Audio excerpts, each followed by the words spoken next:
Bonjour à tous, merci de votre fidélité. Bienvenue sur votre média de préférence. Nous revenons pour parler avec l'homme des dieux, le révérend pasteur Jean-Baptiste Restauré Bukassa, qui nous parlait la fois dernière des différentes successions après William Branham. Vous connaissez très bien que le thème des frais et la chronique et la toile est inondée toujours par la succession après William Branham.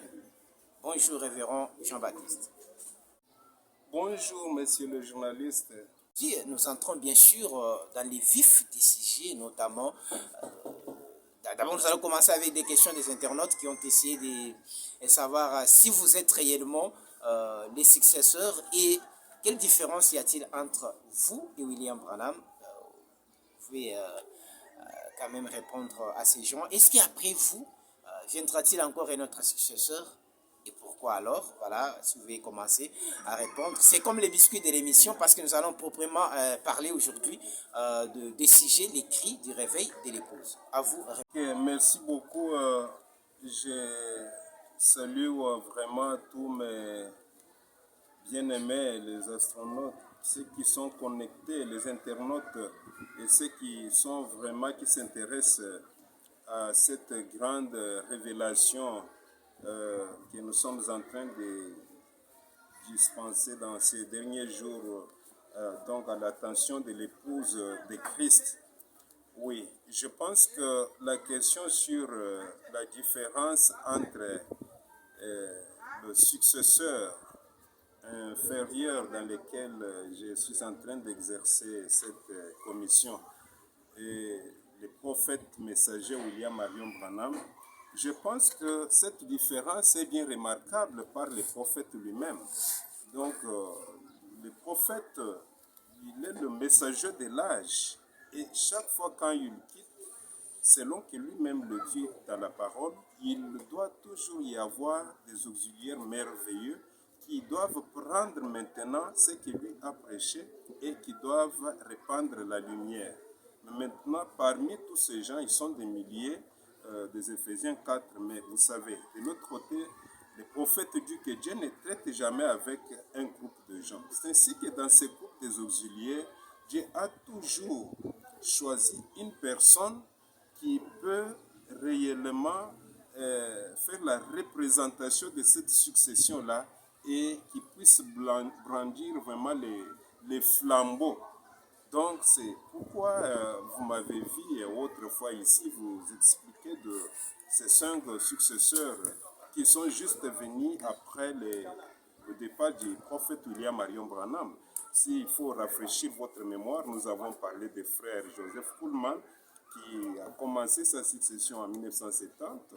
Et quand nous arrivons à 77, nous voyons frère Frank Ansel, nous voyons après frère Frank, on a eu le passé Richard Dioka, après le passé Richard Dioka, nous avons effectivement vu l'entrée en scène de Joseph Branham, et après Joseph Branham, nous avons vu le révérend pasteur Baruti Kasongo, et après le révérend Baruti Kasongo, Dieu a fait un tournant maintenant pour se saisir maintenant de ces ministères, toujours dans le cadre de la succession, enfin maintenant que la parole maintenant, l'opé de la parole qui était dans la main du prophète William Marion Branham puisse maintenant venir sur nous, afin que nous puissions maintenant revenir, n'est-ce pas, sur tous les points qui ont été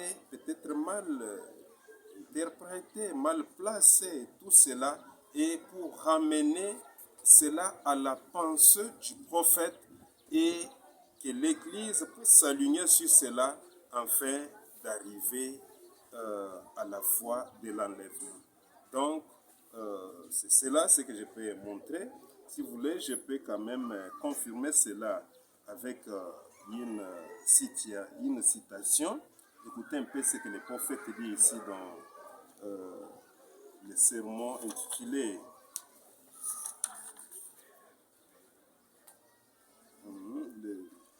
le sermon intitulé Questions et réponses du 12 janvier 1961. Paragraphe 391, Frère Branham dit: Mais depuis mon enfance, j'ai toujours su qu'il y avait un Dieu. Je savais que quelque chose s'est passé dans ma vie. C'est hors de tout doute, mon frère. Voyez, mais laisse-moi vous dire ceci, qu'un message viendra et qu'un messager viendra. Je crois que si cela doit être un homme, il viendra après moi. Voyez, ce sera. Mais ce message que je prêche est le vrai message de ces jours et le dernier message. Voyez-vous ce que je fais, mes frères?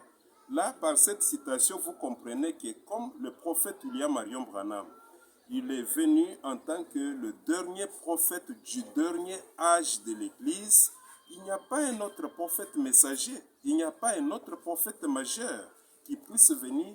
Cela, sinon, ça pourra vraiment perturber l'ordre de la parole de Dieu, parce que d'après Apocalypse chapitre 1, verset 20, il n'y avait que 7 étoiles dans la main de celui qui se tenait au milieu de 7 chandeliers d'or. Et le prophète a même précisé que ces 7 étoiles, ce sont les 7 messagers, n'est-ce pas, qui devaient venir dans les 7 âges de l'Église, dont fait partie le prophète William Marion Branham, qui est la 7e étoile et le dernier messager du dernier âge de l'Église. Donc, après lui, il n'y a pas un autre messager, un autre prophète majeur. Cette onction-là prophétique, c'est vraiment limité sur lui. Mais maintenant, après lui, Dieu ne changera pas sa manière de faire. Dieu a son modèle et sa façon de faire depuis le premier âge de l'Église. Écoutez un peu ce que le messager dit là-bas. Il dit quelque chose de très important, mes frères. Il dit c'est dans l'exposé de cet âge. Il dit, remarquez ici que dans chaque âge, Jésus, entre parenthèses par l'Esprit, ne s'adresse qu'à une seule personne en ce qui concerne la parole pour cet âge-là.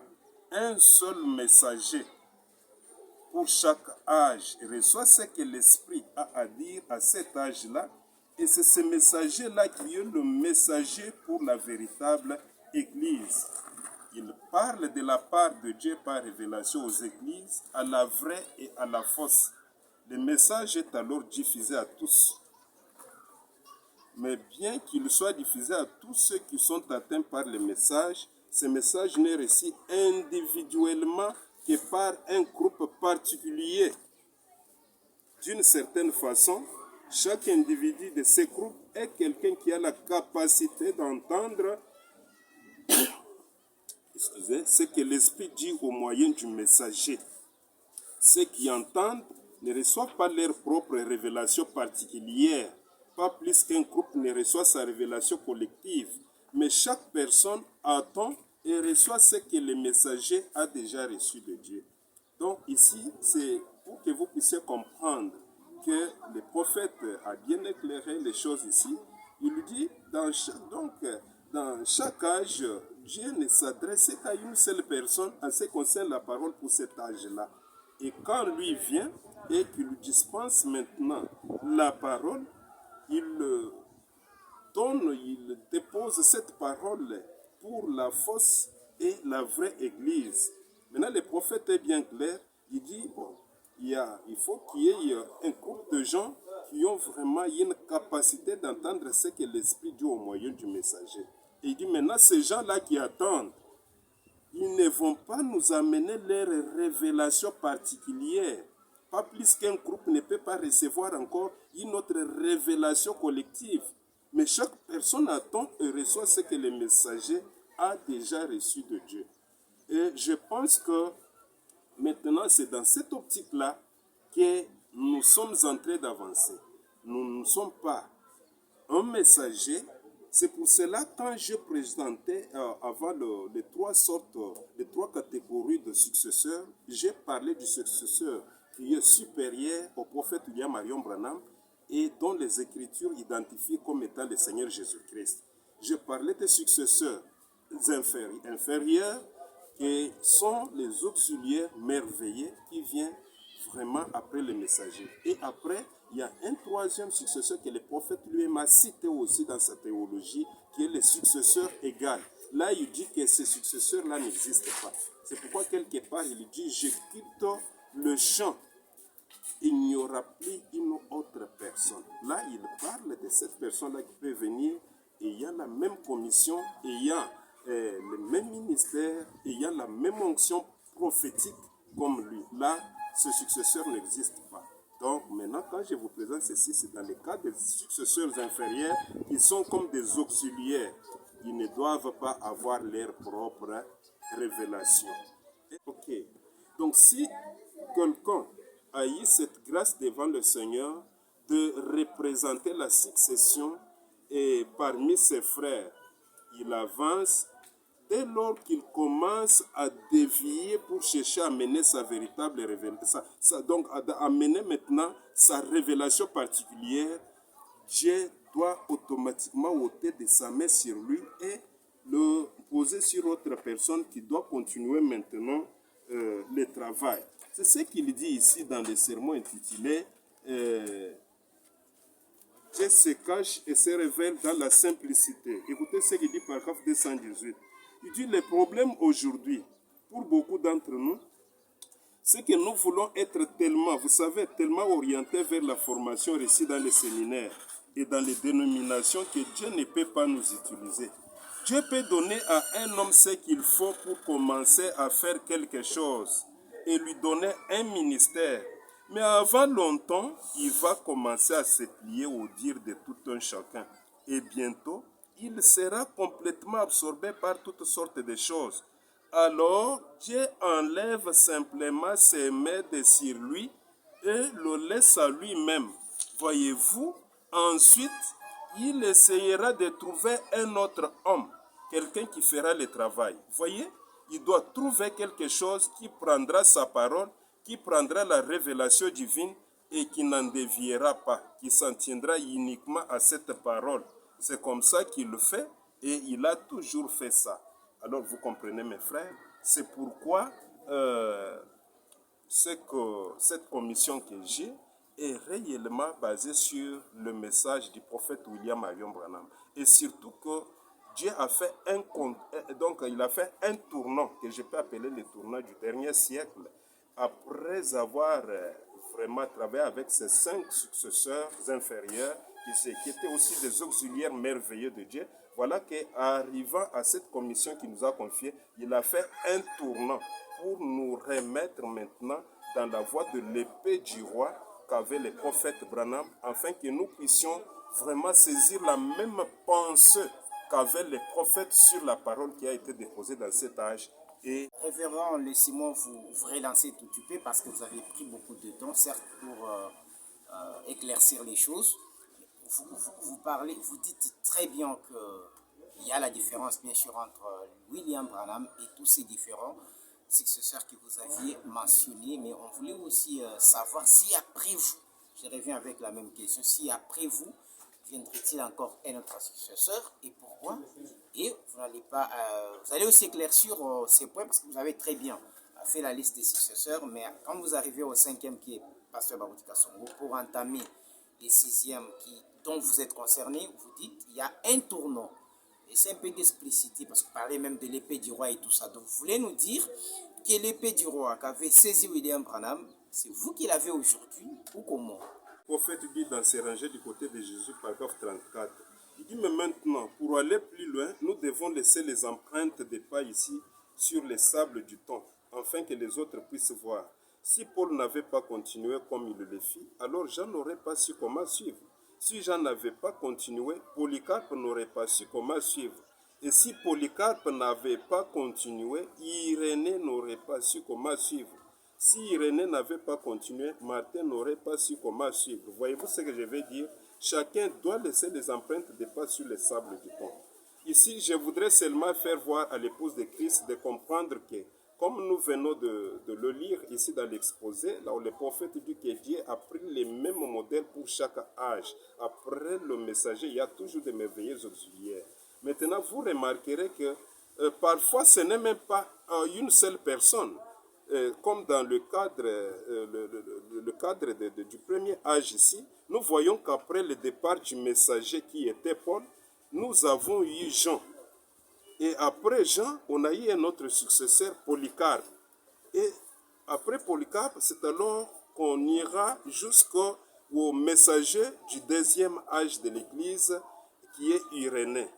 Alors, s'il en est ainsi, mes frères, vous comprenez que pour ce dernier âge, comme il n'y a pas un autre messager qui va venir, comme il n'y a pas un autre prophète majeur qui doit venir, et que William Marion Branham, c'est lui le dernier prophète, le dernier messager du dernier âge de l'Église, là, il y a maintenant la succession que des auxiliaires qui vont s'en suivre jusqu'à l'enlèvement.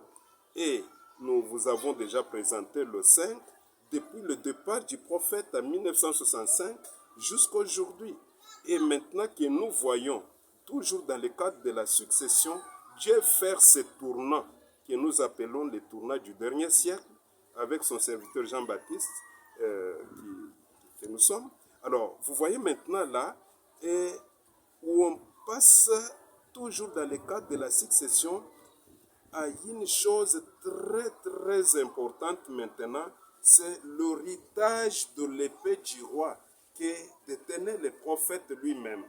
Or, vous savez, quand on parle de l'épée du roi, il y a beaucoup de choses que nous verrons après. Et avec cette épée du roi, c'est pour revenir maintenant à la pensée de Dieu qui a été communiquée au messager de l'âge et pour faire voir l'Église là où il a boité et là où il n'a pas bien marché, là où il s'est établi également. Aujourd'hui, l'Église n'est pas arrivée là où elle devait être, elle s'est établie à mi-chemin. Et avec cette épée du roi, par la grâce du Seigneur, nous allons aider l'épouse du Seigneur à leur faire voir là où le messager a montré où l'Église devait arriver pour avoir la foi de l'enlèvement pour le départ. Et là où l'épouse elle-même s'est établie. Et notre mission est de faire lever l'épouse là où elle se tient maintenant, afin qu'il puisse maintenant continuer la marche et recevoir la foi qu'il faut pour le départ. C'est comme autrefois là-bas, Israël qui s'était, n'est-ce pas, établi sur le mont Séhir, au lieu de continuer la marche vers le pays des promesses, et s'est établi sur le mont Séhir. Il avait fallu nécessairement qu'il y ait quelqu'un, un auxiliaire de Moïse, pour leur dire, levez-vous et tournez-vous vers le nord. Et quand Josué a fait cela, ce peuple a eu la grâce de continuer la marche pour entrer dans le pays des promesses. Et je pense qu'avec ce tournant, c'est ce que nous sommes en train de faire. Si vous allez suivre nos prochaines émissions, vous comprendrez réellement et vous m'accorderez raison et vous rassurerez réellement que l'Église, depuis le départ du prophète, bientôt une cinquantaine d'années, il s'est établi et il a fait du surplace, il s'est établi quelque part, si je peux déjà bien brosser, il s'est établi sur le baptême du Saint-Esprit. Or, il doit continuer encore sa marche vers l'adoption et vers d'autres jonctions qu'il faut afin qu'il soit prêt. Grand Jean-Baptiste, on vous a très bien compris, mais il y a une question qui venait d'un internaute qui disait, après avoir cité tous ces successeurs, dont notamment vous l'êtes actuellement, on peut être perdu parce qu'on ne vous a pas suivi, parce qu'on n'a pas cru en vous, ou bien parce qu'on n'a pas prêté attention à vos sermons, à vos prédications. Ça justifierait aller en enfer, ou qu'on vous croie, qu'on ne vous croie pas, ça n'a pas d'impact sur les enfants de Dieu à travers le monde.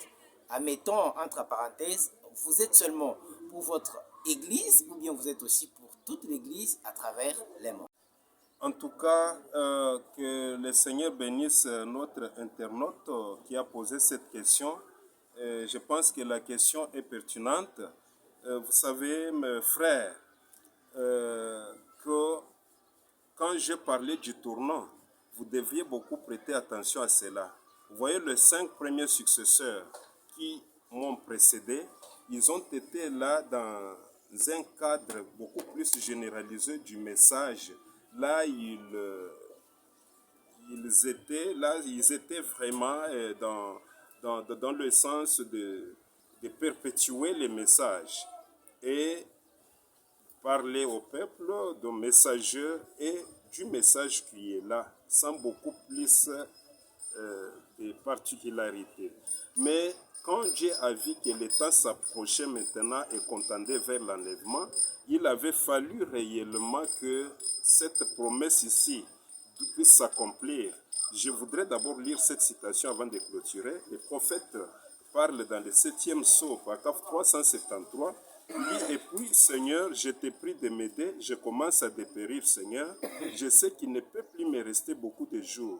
Aussi, je te prie de m'aider. Permets que je sois fidèle, Seigneur, et honnête et sincère, afin que je puisse porter les messages aussi loin que j'ai été destiné à les porter.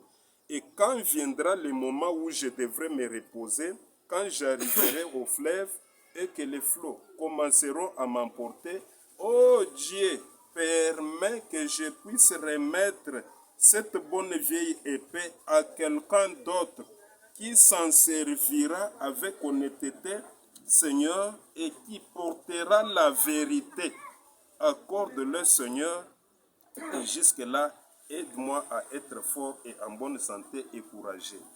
Et je sais, mon frère, la question que vous posez de savoir si quelqu'un n'écoutait pas vos émissions, ne vous croyez pas, ne suivez pas ce que vous dites, est-ce qu'il sera perdu ou il ne le sera pas? Je vous demande simplement de suivre, de continuer d'abord à suivre ces émissions. Vous-même, vous serez le juge, vous-même, vous serez le juge de ce que vous êtes en train de poser comme question. Parce que vous voyez que ici le prophète est en train même de pleurer pour que cette épée-là reste dans la main de quelqu'un d'autre. Et je vous ai dit que quand Dieu a fait un tournant après les 5 successeurs, maintenant, voilà que cet autre lui remet maintenant le ministère de l'épée du roi qu'avaient les prophètes. Et quand vous regarderez, vous verrez que l'épée du roi, c'est ce qui incarne même vraiment la ligne de conduite de la révélation de la parole même qui était destinée à l'épouse. Alors, vous verrez que en suivant d'abord cet homme ici, vous comprendrez réellement qu'il aurait raison ou il ne l'a pas. Parce que nécessairement, en recevant cette commission de l'épée du roi, je vous ai déjà brossé que nous avons découvert que depuis le départ du messager, bien que nous avons eu des successeurs qui m'ont précédé, bien que nous avons eu ces milliers de serviteurs de Dieu, mes collègues serviteurs, mais Dieu ne leur a jamais donné cette découverte que vous allez découvrir maintenant par ces émissions. Vous allez découvrir que l'Église s'est arrêtée à mi-chemin. Et là où il s'est arrêté, il ne peut pas aller dans l'enlèvement. Et le besoin du prophète est que l'Église puisse arriver au bon port pour être revêtue de la foi de l'enlèvement pour le départ. Donc c'est pour vous dire que si vous négligez d'écouter ces émissions, mais je sais, parce que le prophète lui-même l'a dit, que le message, donc cette portion de la parole qui n'a pas été découvert par le messager, parce que parler de la révélation, c'est vraiment vague. Et celui qui amène la révélation, c'est un prophète. Mais moi, je parle de la découverte. Toute la parole a été révélée par le messager de l'âge. Mais vous constaterez que dans cette parole qui a été dévoilée par le messager de l'âge, l'épouse n'a exploité qu'une portion de la parole. Et une autre portion qui fait même le nœud du message n'a pas été découvert et n'a pas été prêché. Et voilà maintenant quand Dieu donne cette commission accompagnée avec l'héritage de l'épée du roi, maintenant nous découvrons la partie du message qui n'a pas été exploitée par l'épouse depuis le départ du prophète jusqu'à présent et qui y handicape l'enlèvement.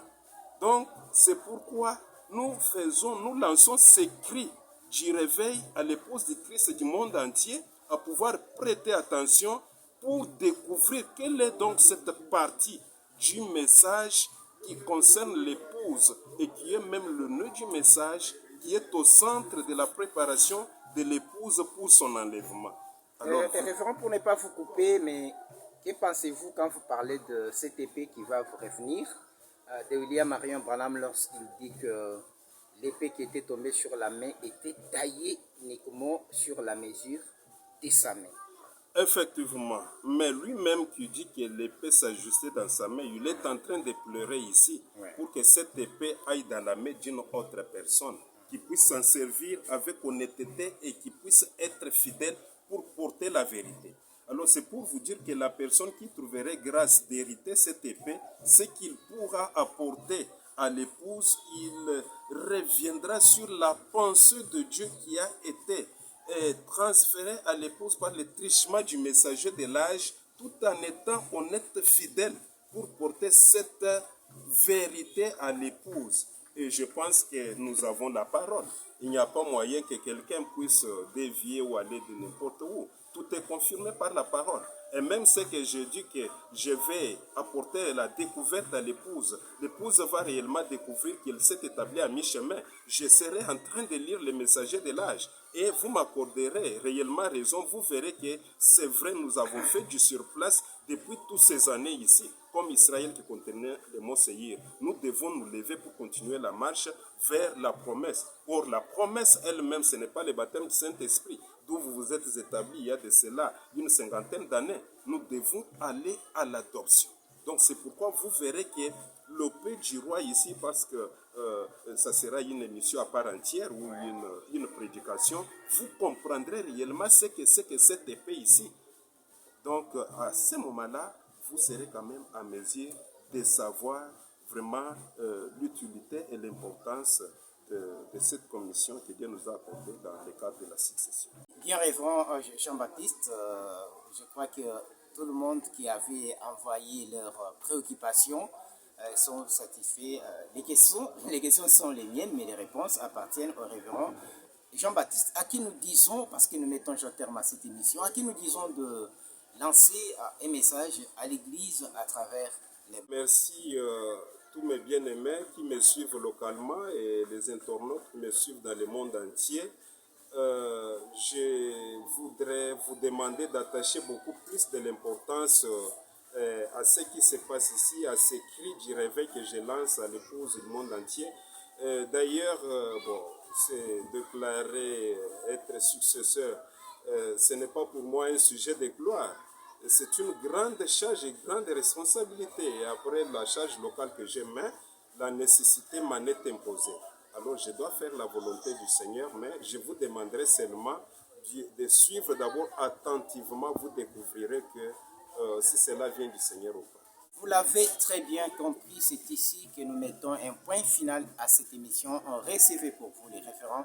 Pasteur Jean-Baptiste Boukassa, restauré berger d'Abraham, tabernacle d'Emboujimaï et aussi Kinshasa. Il va encore rebondir sur ce thème glorieux et grandissime, la succession après William Branham. Mais pourquoi pas entrer dans les vifs de son message qui est l'écrit de réveil de l'épouse, un message trop petit mais trop rapide et également qui va vous saisir d'un moment à l'autre. Restez toujours branchés, à la prochaine occasion.